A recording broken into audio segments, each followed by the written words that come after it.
What's up, everybody? My name is Paul Denuzio, or PLD, sometimes Paulie D. And I'm the guy with the weird European accent. I'm Richard Eric Jarvie, aka Dick Jarvie. That's what's happening today. And together, we're Class Action. Tell us, PLD, what is Class Action? Thanks, Richard. Class Action is our show here on the Action Industries YouTube channel, where we will take two related topics. They could be movies, franchises, actors, directors, etc. And we help with the help of 5 custom-made categories. We pit them up against each other, and then we get to judge which one is victorious. And we call this little segment, the meat of the show, Class Action Brief of the Week. And this week's Class Action Brief of the Week is 2 little submarine movies from the 1990s. One of my favorite eras of film. We got 1990s, John McTiernan's The Hunt for Red October, first of the Jack Ryan movies. We're pitting it up against a similarly colored poster, similarly colored movie, Tony Scott's Crimson Tide, Danger Runs Deep. God, that's a sweet tagline. I love that tagline so much. And if the brief of the week involves or is inspired by a recently released film, we also provide a small review or first thoughts on the movie. But if the brief involves 2 older films, like in this case, we will take a look at the films in a different way. And that is exactly the case this week. And we are very excited to bring you a new segment. And it's kind of a funny name for it. We will call it The Public Defender, but more about that a bit later. Well, as I mentioned, Richard and myself, PLD, that's right, PLD. We are on the Action Industries channel, the home of all things Ben Bateman and Andrew Guy, 2 great guys who are giving us our chance. So thank you for that, my friends. And they're responsible for such wonderful content as The Action Guys, which is now coming home to the Action Industries YouTube channel, and the Action Reviews, First Looks, and of course, a new show that they actually just announced. Well, at least said they're looking into or going to be announcing soon. We don't really know what it's going to be. That's going to be on Collider. I'm looking forward to seeing a third action show. I'm excited. Yep. But of course, they also are involved with Action Movie Anatomy, which is their flagship. They're showing the Popcorn Talk Network, which has over 200 plus episodes, well over 200 plus episodes now. I'm going to change that number soon, I think. And speaking of that, it's not like you read from a script. What script are you talking about? No script. No. Anyway, what did they cover this week, Richard? They covered 1917. That's right, 1917. That I can't wait for you to see this so we can talk about it. But it was a very cool episode. They really gushed about the movie, and Andrew's thesis, without spoiling the movie, was that this is the most beautifully filmed movie ever, which I thought was a very bold statement on his part. And the fist bump moments, well, when we're talking about historic war movies, it's not really a fist bump. It's more like a holy shit or a shock moment or an emotional explosion. There were lots of them. And yeah, definitely go check that episode. And if Paul is going to watch 1917 for next week, we might be doing our brief of the week on 1917 and probably pitch it up against Dunkirk. But that's still up in the air. Something to tease you about on for now. Yeah, it's sometimes very rare that they cover a show that a movie that I haven't seen yet, that it hasn't really widely opened. That's opening this week, so I have to wait to see Action Movie Anatomy. So sad there's an Action Movie Anatomy out there that I haven't seen yet. It's ready tough for me. It's kind of funny too. What I hear about it. I hear about all his praise it's gotten from like Ben and from you. Like the first trailer I saw, I was not that impressed with that. I was like, it looks like a little like Saving Private Ryan, not too big. But I keep hearing more and more like best anything but Saving Private Ryan. And I've never been a huge Sam Mendes fan either, to be honest with you. He's got some good moments, but I've never. You will be. Maybe I will be. Yeah. We're done with Star Wars, though. We have 3 Star Wars episodes in a row, all right? We could have 5 or 6. That's we'll always reference Star Wars. Anyway, though, off that subject, let's get into, before we get into our brief of the week, why don't we hit that segment we just mentioned before? Mm-hmm. The Why public is it called? defender. Why is it called the public defender? Well, because we're idiots and try to name everything after a law, something law related. I don't know how this ever happened. It kind of developed in a weird way. Class action just sounded like a good name, so then we started Now it's making like everything snowballing. Everything has to be law related somehow. We're not even lawyers. We don't even know if these terms even make any sense, but they sound good to us. So we'll go with that for now. So the public defender, we figure, is going to be called. It's going to be basically something off the cuff. We're going to give each other a top five, or maybe not number, but top five something where we have no chance to review, research, anything. Just off the top of our head, we'll say top five, whatever, and then you're gonna have to come up with whatever we can come up with in this limited amount of time that we have. And hopefully, like on the spot, no prep at all. And hopefully some wild hijinks will ensue, and you'll probably yell at us because we'll be missing obvious choices. And yeah, it should be fun. That's exactly the point of this segment, is to have these outrageous, like panicky picks that you just have to come up, because you have to fill all the spots. You have to. They can be as ridiculous as you want, but you have to fill the spots. Now, no offense to any public defenders out there. I thought of that name initially as like the guy who's ill prepared. He's not paid enough. So he doesn't have the high. It's not the Johnny Cochran of lawyers. You don't have the high price lawyers behind you. So that's what it made sense to me. Hopefully, no offense really meant. Hopefully, it takes the joke it's intended to be. But so this week's gonna be a little bit to debut it, since we kind of came up with it on the fly. We're gonna debut it where we kind of toss this idea out, and we're just not gonna think. We're not gonna think about it. We're just gonna throw them out. The first things that come up to our head. We're both gonna do it. Whereas usually from now on, every week I'll come up with one for Richard, and then or Richard will come up with one for me. We'll just do it that way. But this week it's gonna be both of us, and I'll throw it out there right now. Top 5 military command performances. We'll go back and forth. So we give us a little time to research. Yeah. Why don't you go ahead? Go ahead. The first one off the cuff. What's your first one? Okay, the first one. There's no other chance that it's number one is General Hummel, Ed Harris, General Hummel. Now this is where it's weird too, because we're doing both of them. I shouldn't be able to use General Hummel because you just used him, but I can't not use Ed Harris. I've got to use Ed Harris. You know what? I'll take it, Luke. I will go with Ed Harris in The Phantom, where he's actually it's very apt this week because he's a Russian sub-commander in that movie. I haven't seen that movie. Him versus David Duchovny is not that great, but he's pretty good as always. So that's where I'll go with. How about go with your number 2 then? This is maybe a panicked pick, and a safe pick. But honestly, after rewatching the movie, I don't understand how he could stay off my list. And it's Gene Hackman's Ramsey. That's what I'm. Yeah, I freaking love Ramsey so much. I love him way more than Denzel's Hunter. That's a cheap cop out. He's in the movie. I know, but cheap cop out. But the rewatch, it's fresh. That's off the top of my head, so I'm picking Ramsey. Well, I'm not going to pick Sean Connery because I'm not going to be that cheap. Let me see what I come up with. I got it. Jack Nicholson, Colonel Jessup in A Few Good Men. Okay. You can't handle the truth. You can't handle the truth. Yeah, he's an asshole, but it's kind of a great, fun movie. I love that movie. I've watched that movie so many times. So I'm going to go with Colonel Jessup. There you go. Number 2. Number 3, I'm going to go with Hector from Troy. Hector. Oh, we're going way back there. Oh, that's good. Okay. From that wonderful movie, with Brian Cox. But Hector's freaking awesome. Eric Bana's freaking awesome. No, you're right. You're not wrong. Okay. Let's see. Panicking. The traditional, the classic, George C. Scott and Patton. Just a poster alone. Did you just read it? You looked down. Did you just read it? No. You know what scripts I have here? I have like Hunt for Red October, Crimson Tide. There's nothing about those. Trust me. So that's Objection. what I look at. Objection, Your Honor. Okay. So last one for me. No, you got 2 more, right? 2 more. 2 more. Shit, yeah. that was 2 more. Okay. What more war movies I like? Okay, Jesus, I'm not sure. Well, he's a commander of sorts. In Black Hawk Down, the dude from Saving Private Ryan, freaking shots are coming in, and he's like around the corner. The leader of the company of George Hartnett. You know his name? He was in Saving Private Ryan as well. Yeah, and in Pearl Harbor.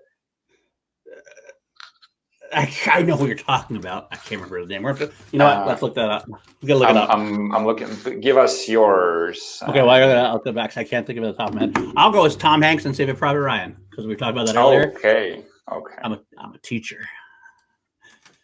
Real humanity there. It's That's Tom Sizemore. Sizemore, that's it. Tom Sizemore. In Black Hawk Down, I think he's freaking awesome in that movie. Okay, fair enough. And Tom Hanks is mine, so go ahead. You check that out. And last one, number 5. Okay, yeah, I know. 13 Hours. Roan. I don't know the actor, but he's the leader of the. It's not a SEAL. I think they're not a SEAL team, but the main group that's protecting the embassy. There's the leader. Yep. He's called Roan. I'm just gonna look up his actual name. He's not that famous of an actor. No, it's not. Yeah, it's not John Krasinski. It's not John Krasinski. That's the one I remember from that movie. I can't Roan remember. is James Badge Dale. Okay. I know the name, but barely. But yeah, I know what you're talking about. Okay, I do like him as well. Oh man, I got to come up with a 5th one. Okay, I'm gonna do it. I'm gonna be cheap. You went Troy, General Han Solo.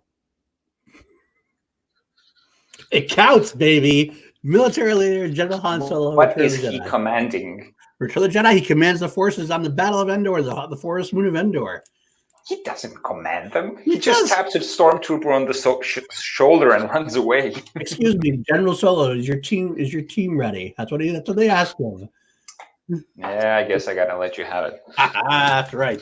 So there you go. That's Public Defender. It's gonna be a little bit crazy. It's gonna be way better next week because I feel like because this week we kind of talked about the topic, but I didn't prepare. I just thought of like my favorite war movies and started going off that way. So I actively just stopped thinking about war movies. I just thought about these two, and that was it. That's why I decided not to use these movies for that reason.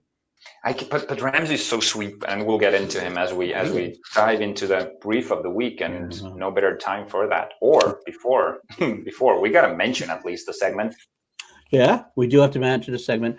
This is one we do every week on this channel, and it's my favorite segment. What would Ed Harris play? Because damn, Ed Harris is sweet. Ed Harris is my favorite actor of all time. So what we do in this segment, we take a look at whatever movie we're talking. We're going to see what would Ed Harris have played in this movie, whether it be replacing an actor, or we sometimes get creative and write our own part for Ed Harris to play to make the movie better. Because Ed Harris will make every movie better. We all know this. Even Jake Yakovlet out there, you really do know it if you search your feelings, Jake, friend of the show. Search your feelings, you know it be true. But this week we decided that we didn't have a new show, and we didn't really have a one certain movie we were reviewing. Mm-hmm. Quite frankly, this is pretty much the easiest one we could have done because Ed Harris could have played either of the captains. Yep. And done and very well, I think, very well. Right, I think he would have done very well. I think he could have. Sorry, I think Ramsey. He would be even better Ramsey. I think he would be a better Ramis because I'm pretty sure anyone can do a better Russian accent than Sean Connery. That's true. That was just true. Oh my god!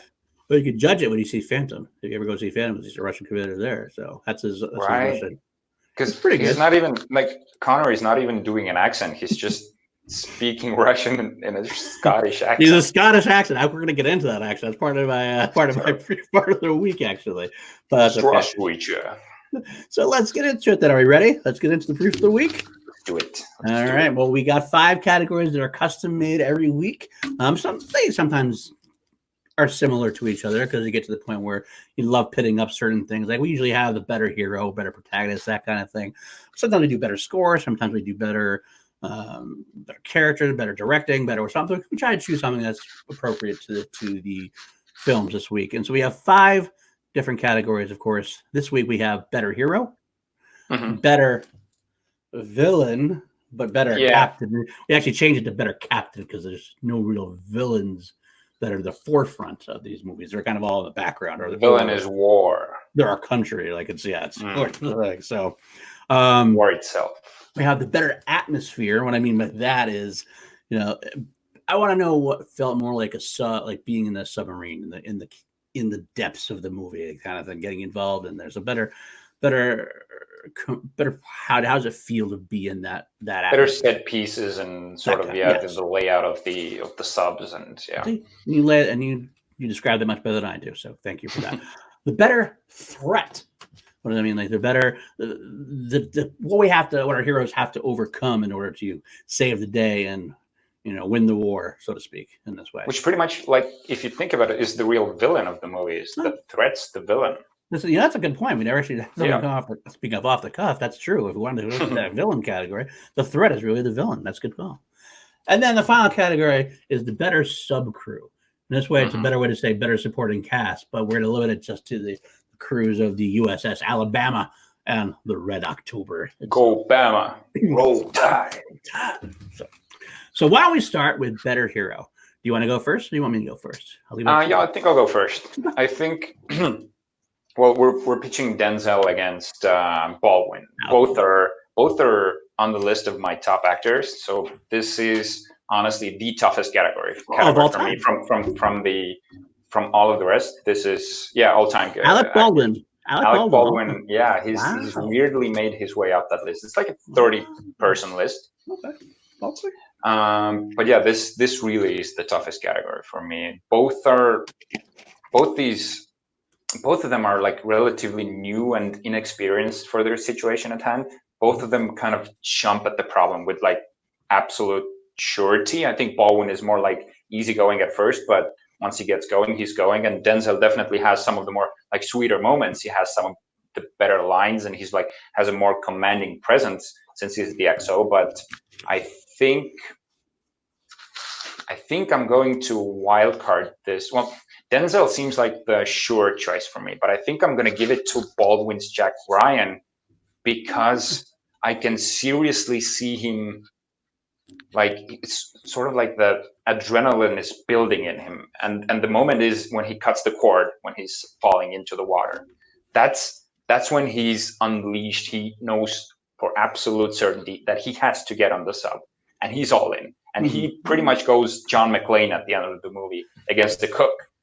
So I think he overcomes and overachieves what he's supposed to do in the movie. As if Denzel, he feels he has to do the right thing, and he tries to take over as captain or commander, or pretty much will take over the sub, take over the decision making, which is in the code of the military regulations. Pretty much, he can overtake if Ramsey in this case isn't following the rules. But I feel like Baldwin goes even further outside of the rules and overcomes, and that's the reason why I give it to Jack Ryan. Although I do love Denzel. Okay. All right. Well, I will agree with you. I like the idea that they're both very, I don't know, inexperienced is quite the word for Jack Ryan, but he's definitely he's not experienced in terms of battle. It's true. He's very much that's one of the big clues of Jack Ryan. He's not the average action hero. He's an analyst that happens to get involved in these situations where he can't control himself. Whereas Denzel is just well trained but inexperienced in any kind of real situational combat or anything like that. Where that's where Gene Hackman's Ramsey is well more experienced, and that's where some of the conflict comes in. But as far as the hero situation goes, Baldwin, it's kind of interesting. It's almost a cheat for me because we've seen other characters play Jack Ryan. I have not seen the Amazon TV series, which I know you've told me is pretty good, or some people. It's pretty good, yeah. With John Krasinski, but I have seen, of course, I've seen Harrison Ford. I did see Ben Affleck. Chris Pine was the other one. So it's kind of weird having to see these different aspects of Jack Ryan, and Alec Baldwin, to me, always seems to be the weaker of the Jack Ryans, so to speak. So and it's kind of unfair. Can try to put just these two up against each other, but it automatically knocks it down for me in my head that he's not even my favorite Jack Ryan at this point. I mean, so I like Harrison Ford a lot. I mean, some will argue that Harrison Ford is just playing Harrison Ford most of the time, and that's true. But goddamn, I love Harrison Ford, so I can see him playing Harrison Ford in almost any movie. What's the same thing with Denzel, pretty much? He's always Denzel. That's true, but you love Denzel too. True. Denzel is Denzel.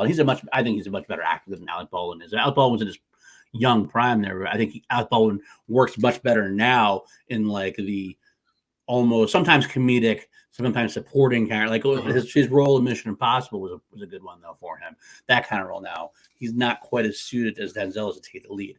Also, Denzel has much flashier scenes. I feel like I don't feel like Alec Baldwin bumbles his way. Not bumbles is the wrong word. It's like slapstick, but he's kind of like he gets a little lucky with the guessing of the. That's kind of why I picked him. Because he starts off that way, but he evolves to He does, and he has some comedic moments. But I love the Denzel sticks to his guns is more the whole time, and that sequence where he relieves Ramsey of command, and he just sticks right. And he convinces Cobb to get him on. I don't even remember the exact quote, but he basically takes over by the book. This is what's going to happen. That's the hero. That's who I want leading me at that point. Denzel Washington. I salute you for that. So I'm going to give it to Crimson Tide. So we got 1-1. We got a tie. 1-1 tie. So now we'll move on to the better captain, as we say. This was probably the hardest category of them all, if I have to. Really? For me. It was, because I know it wasn't for you, because I know I already know which way you're going. But I'm sure you do. We got Sean Connery as Captain Marco Ramos, and we got Gene Hackman as Captain Frank Ramsey. Both phenomenal actors, both phenomenal presences, both phenomenal captains. They both have difficult choices to make, but they both make very smart choices generally. Although at the end of the day, Ramsey's choices were a little bit more rash. So I almost at this point was leaning towards Sean Connery at first, because Sean Connery's character ends up being the smarter of the two. How come though? How come is he smarter? Because at the end of the day, I think that if you look at it, he was trying to avoid war at all costs, whereas Frank Ramsey almost aggressively was going for it. Now, he made the smart decision and backed off when he was wrong, which I give him complete credit for. When he discovered he was wrong, it wasn't like a situation where he had to be too macho about it. He automatically went, "Yep, shut it down. That's what the orders are." He was almost too slavish he was so slavish to what he thought was right. And that's his training. But Marco thought outside the box. I don't know how he knew that this was going to lead to more chaos. And he wanted to help out to make sure that the Russians didn't get too much of an advantage over the Americans at that point in the Cold War. I thought it was a more smarter, long-term goal. So he was thinking outside the box, which all great leaders need to do more of. Ramsey got caught too far in the box for me at that point. I got a question for you. I kind of want to challenge you, if you don't mind. Shit. Who does? So Ramius. Do you really feel like Ramius is trying to even the playing field, or is he more thinking about himself? I feel like he's making very selfish choices. Well, part of the thing is, it's partially selfish. I'll agree with partial, but the idea. I mean, he mentions like John Oppenheimer and like the war about like once the nuclear bomb goes off, and he mentions that the aspect of it was he didn't want World War III basically to happen, and that's what he thought could happen if the Russians had the capabilities that they were going to have. So he didn't want any one side to have that kind of edge and that kind of power. So to me, that's a little bit of it's for selfish reasons, and because his wife and everything else as well. But so I think it's a double-edged thing as a way at this point. Either way, again, he's outside. My main point of that was that he was outside the box, which I like. Yeah, that's true. That's true. But even as I argue that, Ramsey's fucking sweet, isn't he? I love the guy. So I like Gene Hackman to a T. Loud, obnoxious. I mean, but with point. He fights Denzel Washington with everything he has because that's what he believes in. As much as it is inside the box, he does believe it at 110%, and he's going to do everything he can to make sure that you follow what I tell you because I trust myself. And so I gotta give that a lot of credit too. So I mean, I don't know. God, Hackman's so sweet. So as much as Connery, I love the character. I love the idea that Connery's character was one that's not a typical antagonist, which is why he's not a villain, even though he's like the other side. His goal was a pure one. Ramsey just is too fucking sweet. I got to give it to Ramsey just for sweetness alone. So I'm going Crimson Tide. I'm going Crimson Tide there. I'm going Crimson Tide as well. And Hackman, that was like the previous one was the hardest category. This is the easiest for me. And again, I started thinking about Ramius, and this is not against him, but in this sense, when I'm thinking about a commander of a U-boat and his team and his loyalty to his team, I feel like Ramius doesn't really care about his crew. He's only let in on some of his crew, like only the officers. He pretty much kills his XO. Ramsey will protect and go till the end of the earth for his crew. He is one with his crew. He's loyal to even the ones that don't agree with him, he still has a lot of respect for them. And he would never execute any of his crew. He does put a gun at one of the guys. I think it was Webbs Vigo who he threatened, or the guy who fixed the radio. I can't remember that well, but the moment passed, and it was pretty much sure that he was only bluffing. He would have never blown his brain up. So I feel like Ramsey was the more of a team player and less of a selfish player, because he acted what he thought was absolutely in the best interest of his country. And I gotta say, I started watching Crimson Tide like a few years ago. When I did watch it, I was on the side of Denzel. Now I'm all the way Ramsey. I think he is the hero. Because these are his last orders. You go off from the last correct orders. If the order is incomplete, it's not an order. It's nothing. It doesn't count. It doesn't exist. You have to go off from the previous complete order. I will say it's kind of funny because like I did see that movie that way, and I watched it. I'm like, well, I get what Ramsey's doing, because that is what he's supposed to be doing. He's doing what he was instructed to do, and how everything was set up that he was supposed to follow those orders. So I definitely agree with that. But at the same time, it makes it even more interesting movie, the fact that it was Denzel's was correct in the finale part of it. So it's interesting though. And how Hackman sort of like, it's the final part of the movie, and they're waiting for the confirmation from they just reconnected the radio. They're waiting for the message. It's like super intense, and he just sits down and goes, so about these horses, sort of like defuses and just starts talking about the Portuguese horses and the Spanish horses. Right. And they're like, when they're born, they're black.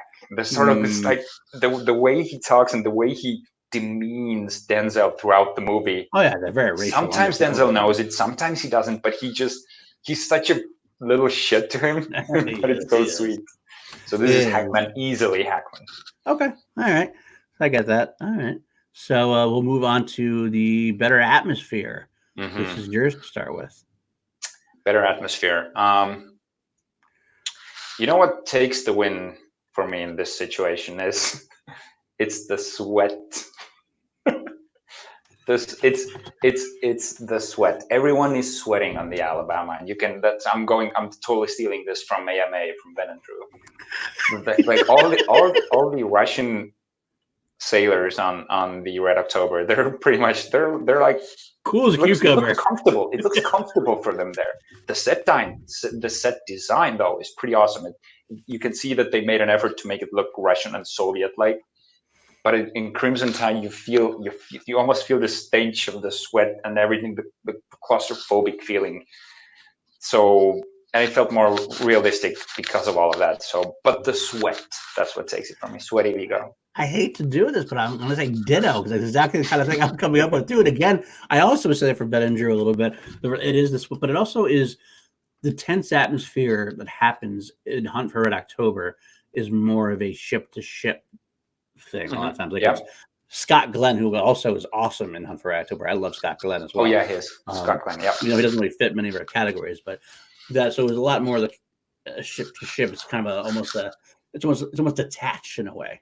It doesn't make you feel the tension as much. Crimson Tide, you're in that like tight. I'm claustrophobic myself a little bit, so you're in those tight quarters, and you know that your antagonist is like around the corner anyway, and it's. And the sweat is right there. You're right. I gotta say that I feel so tight. The tension that they feel is more apparent in Crimson Tide than it is in Hunt for Red October. I mean, you have like Viggo Mortensen sweating, not even figuratively, like not even literally, but like figuratively. Watch him on the side. You watch Cobb making the decisions of the whole. Well, I don't like you. I'm just doing what you're going to the next category already. Am I? Yeah, I kind of am. You know, I should stop now. But it is the atmosphere. But that's part of the atmosphere to me. The atmosphere is that I felt more like the tense atmosphere in Crimson Tide. So I'm also going to give this one to Crimson Tide. So that's like 5-1 for Crimson. Yeah, 5-1 to Crimson Tide. So now we go on to the next category, which is the better threat. And this is the threat is the internal threat of the Alabama, where you have Ramsey versus it's Hunter. Hunter, right? Yeah, Hunter. Yeah, right. Hunter. Ramsey versus I'm getting old, so I forget characters' names sometimes. I always go to Hackman versus Denzel. But Ramsey versus Hunter. and the crew versus each other, but about the idea of, did the Russians load their weapons? Is World War III about to happen? What is the choice to be made? Do they attack and start World War III possibly, or at worst simultaneously attack? But then you put that up against, which is basically the idea. Basically, that is the idea of the Cuban Missile Crisis. So that's basically what it was, just done a few years later with the Americans and Russians there. But then the other side, you got Russia. And the threat is Russia needing to stop the Red October from defecting. But it's also, interesting enough, it's the personal of Sean Connery's Ramius, who has to like convince his crew that that everything's going, that he's going to defect without his crew even knowing. In a way, that whole subplot sold me on it. I'm actually going to give this The Hunt for Red October as a bigger threat because, well, not a bigger threat, but a better threat. Because I feel like the bigger threat of the nuclear war aspect in Crimson Tide almost is overdone comparatively. Like it's probably the worst threat. I get that. It's how you see that more. This is a much more personal effect. That's why I think it's like a better threat for the film. I love watching Alec Baldwin, Jack Ryan have to. It's almost like Jack Ryan and maybe it's Alec Jack Ryan. Jack Ryan. Whatever. Jack Ryan. Jack Baldwin. I keep wanting to say Captain Mary, so that's the problem. Captain Ramius and Jack Ryan are on different sides, but they're on the same side. That's what I say. There's two pieces. There's Russia, the U.S., Jack Ryan, Captain Ramius, and they're trying to work this thing out. So the stress levels are on the American side. Scott Glenn, who is not a bad guy, but does not trust Ramius and what Jack Ryan's saying. Then you got Captain Ramius versus, the cook, who doesn't do that guy, that fucking cook. Actually, a pretty famous actor. He's always like the side character, but he's pretty sweet. Yeah, he was a gladiator as well. Yes, that's right. I forgot. That's where I saw him. That's true. It was the shit weasel. Shit weasel, exactly. So, but at the end of the day, I like that as a more unique threat that you don't see. The idea is the Captain Ramius is not trying to go to war. He's trying to prevent a war. So I like that. Or actually, prevent and defect. I like that as a unique threat. I'm giving it to Red October. Interesting. You're almost convincing me to give it to Red October. The reason why I'm veering on Crimson Tides is from the start of the Red October, we pretty much realized that Ramius is trying to defect. I wish they cooked it longer, that we didn't know what his intentions were. I feel like the fact that Crimson Tide waited until the final part of the movie to reveal what the actual message was, that was what kept it so interesting. And the threat level, your adrenaline was through the roof because you had no idea if nuclear war had started or was about to start, and you just felt that it could happen. With the Hunt for Red October, I pretty much knew that if he doesn't defect, he gets sunk, and that's over. Nothing really happens. He just gets sunk. But I would argue that the tension aspect comes from the fact that they did reveal earlier on that he wants to defect. They made it pretty clear he wants to defect. The tension aspect comes from, well, how does he do it, and how does he get the job done without his crew knowing? Because he can't do it with his crew. So the idea that he gets them off, they have the subterfuge. That was pretty cool. Sure. There. Yeah. That was the tension part of the end that it ramped it back up for me. That's why. But go ahead. I mean, I'm taking. But the threat, there's okay. I'm like willing that they all die. Like in Crimson Tide's case, also if that sub got sunk, the war still could happen. They could have still blown up either the US or Russia. So I constantly, I was stressed. I didn't know. So that was the threat level for me, which decided this for Crimson Tide. Okay, fair enough. I don't know. I tried to take the person out of this, and bigger impending nuclear doom was the deciding factor for me. Okay, but I do like your approach to Red October. Well, thank you. I appreciate that. All right, then we have one last category, and that is the better crew of the Red October, with Sam Neill, Tim Curry, Peter Firth, Michael Weldon, or the crew of the USS Alabama with Cobb Walters, Viggo Mortensen, James Gandolfini, Steve Zahn, and even Ryan Felipe, which I kind of totally forgot. Yeah, he was in this. There. He just looked at his aquarium. That's right. So I can't remember. No sailor would ever be allowed to take an aquarium on a U-boat. Okay, another thing. How is everyone smoking on a submarine? What? That's a good question. They all do it, though, don't they? Yeah. Well, if I had to take my choice here, this one to me, honestly, is pretty easy for me. I like the Red October crew. I think there's some good aspects of it. Neil's freaking awesome. Sam Neill's great. Sam Neill's great, and Tim Curry's over the top. I love Tim Curry. Over the top as the medical officer. But again, the fact that the cook is unnamed and comes back at the last second to be the enemy in a way to try to stop the goings on.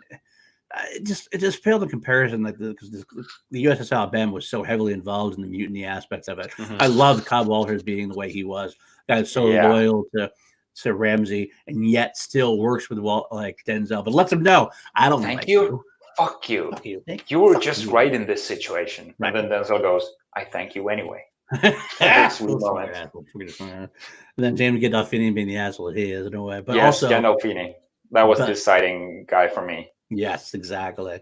And for me, it was Vigo. I loved Vigo the whole time. Mm-hmm. He had that whole moment where he's not like arrogant at all. He's very not honestly indecisive, but he wants to do the right thing, but he's sweating the whole time, but he makes the right choice. It all comes back to sweat. This film's all about sweat. It is.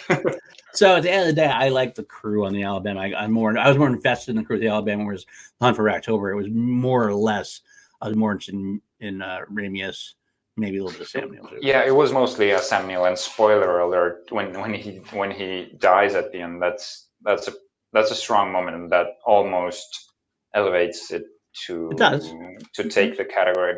But if I include Scott Glenn, I might also bring it up, but I can't really. He's not part of the. He's actually not part of the October, but I do love me some Scott Glenn. But yeah, so I'm gonna give it. You're going Crimson Tide. I'm going Crimson Tide exactly for the same reasons, like Vigo and as Webs and Cobb. Yeah, exactly. Cobb's a freaking. He's a treasure, and Gandolfini, he has this shit weaselly look about him, and it's immediate that he's on Hackman's side, and he's just perfect for the role. Loyal to a fault, and even the difference is like that's a big difference between Cobb. Exactly. Because Cobb will do what's right even if he hates it. But again, if he wouldn't care if Ramsey became like a Nazi, he'd be going, "Yep, he's my committee officer. I'm going with him." He has this look about him. Let's face it, with the the racist undertones, it wasn't as far off as you would think at that point. They're trying to make those points. But that's it then. We've come through our 5 categories. It's a resounding victory. I was expecting this. You were expecting this because only one category was for Red October for me. Only Baldwin took that one for me. I went back and forth. I thought it might against Connery. I like Ramius. That was a close one for me. I had to go back and forth in the atmosphere a little bit, but overall, it was the sweat. I had to go back and forth and the threat, and I went with I went with Hunt there. But at the end of the day, it doesn't matter what I went with because 8-2. Crimson Tide and Crimson Tide. I rewatched this. I felt like this is one of those movies when you watch it, you say this is the best movie of all time. This is like sort of like when you watch Warrior. You're so God, this is the best. This could easily be the best movie. and it keeps surprising. It keeps you invested even though you know the outcome. So I'm not surprised.